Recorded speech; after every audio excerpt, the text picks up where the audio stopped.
Well, folks, we're heading out on another excursion today. This is an activity check slash locate on an individual. She has a workers' compensation claim out there, and so they're trying to find where she's at. She's been a little elusive. They want to potentially do some surveillance. So if we're able to locate her, we're probably going to get this back and get some surveillance on it. I don't have a lot of details on the injury or anything like that. What I do have, though, is I have the address that the client had provided to us. So we're going to be going to that address. It is also the same address that her vehicle is registered to. But when I started doing some digging, I think I came up with another address that she probably moved to a couple of months ago, and she just hasn't gotten the vehicle registration transferred over to the new address. So we'll be checking both of them, unless of course we find her at the provided one. We do have a vehicle for her. We're going to be doing some door knocks to see if we can determine if she is there, if she's active, if anybody knows her, anything like that, and doing just a short bit of surveillance to see if we see any activity. And if we do, well, then we will stay on it as long as we can. Well, folks, I just left the first location that we were asked to go to. I was able to ascertain that our subject does not reside there any longer. I did get a good view of the residence. In fact, it's actually still unoccupied, which is good news. Now I'm heading over to the next one, to the second address that we had found where we believe she may be residing at. So when I get there, I'll let you know what's going on. But here's a really quick message from this video's sponsor. This video is sponsored by OREP Insurance and Working PI Magazine. OREP is a leading provider of private investigator liability insurance.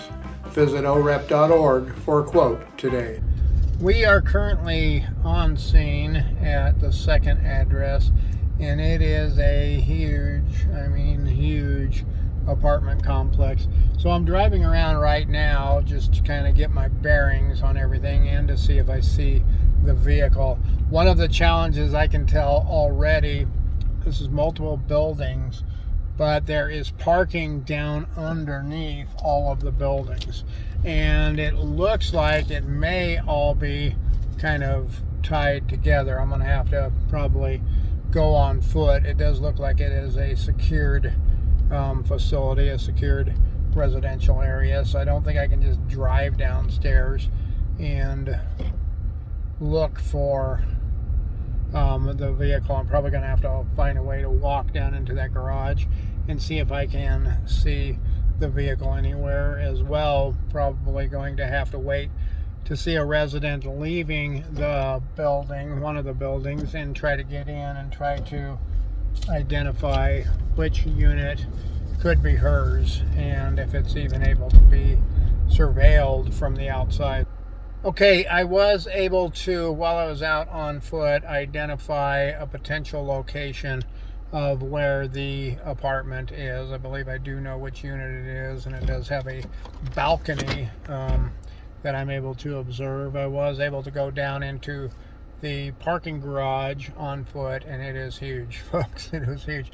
But after a little bit of walking around, I did locate a known vehicle that is associated with our subject, which is really, really good, because now we know where the subject is. It is not going to be real easy to surveil this location. The client did want me to stay on for just a little bit to see if I see anything, because we've got a balcony. I can see there are lights on inside, I believe.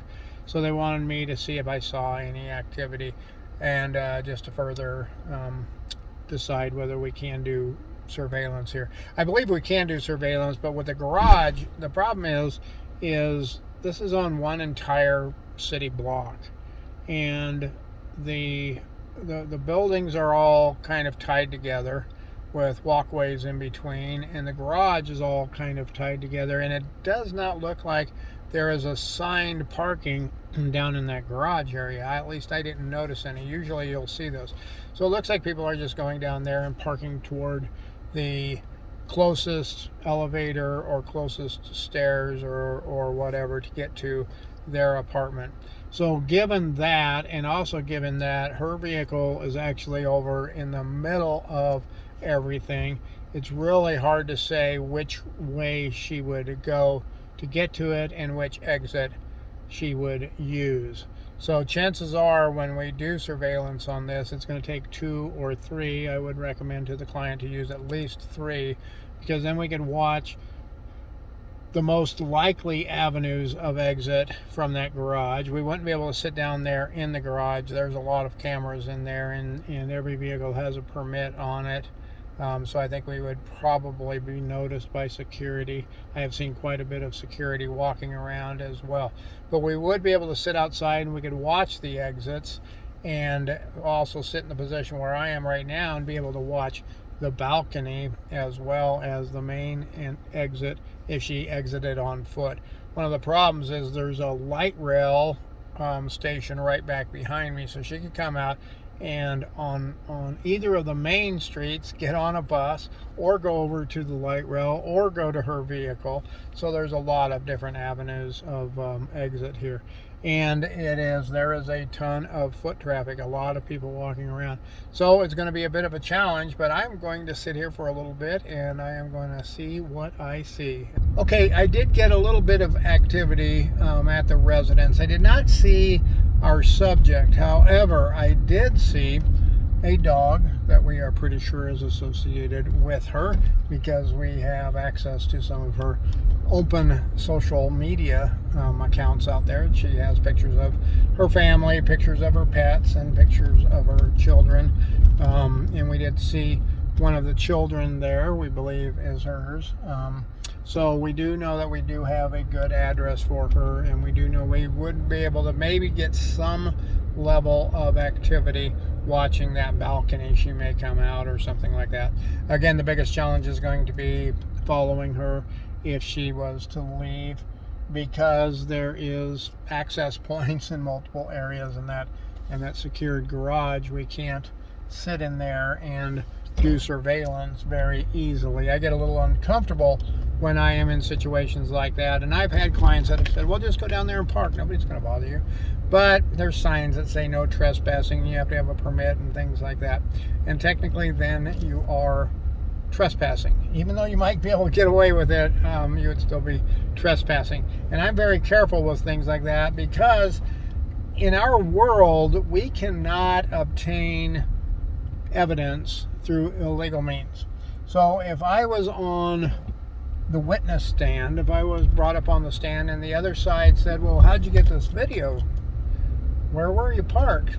Looks like you were parked down in that garage. And I'd say, yes, I was. That's how I got the video of her walking over to her car. Okay, Mr. Morris, wasn't that a secured facility? Did you see signs like this? And then they show pictures of the signs that say it's private property and no trespassing and permit is required and things like that. And I kind of have to say, well, yes. Or even if I say no, they'd say, well, it's all there. You were trespassing. Do you think trespassing is legal? And do you think it's legal for you to obtain evidence through illegal means, like while you're trespassing on private property? And that would pretty much shut down the entire investigation. That would throw everything out. So I'm very, very leery about doing that on cases like this, as you might imagine. And even walking through, I'm a little leery. I mean, I would walk through to, like I did today, just to get a visual, see that the car is there. I know that she's probably present, her vehicle's there. That would be enough evidence to me and to my client to show that she's there, and we would continue doing surveillance. But I wouldn't want to stay down there, and I probably wouldn't want to put a stationary camera down there as well. There is a lot of security.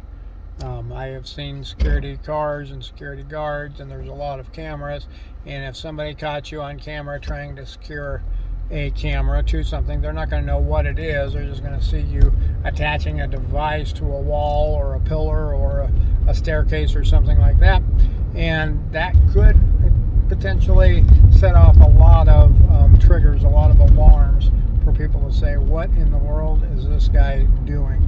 So I wouldn't want to do that. I do always, like I did today, go in with my covert camera. This is my Lawmate covert camera.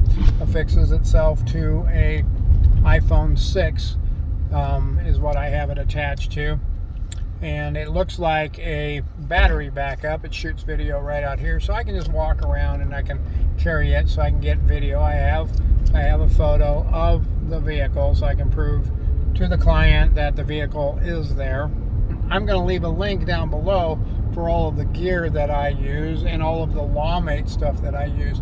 And when you go to that page, that is freeprivateinvestigatortraining.com, and that is the official PI Guy webpage.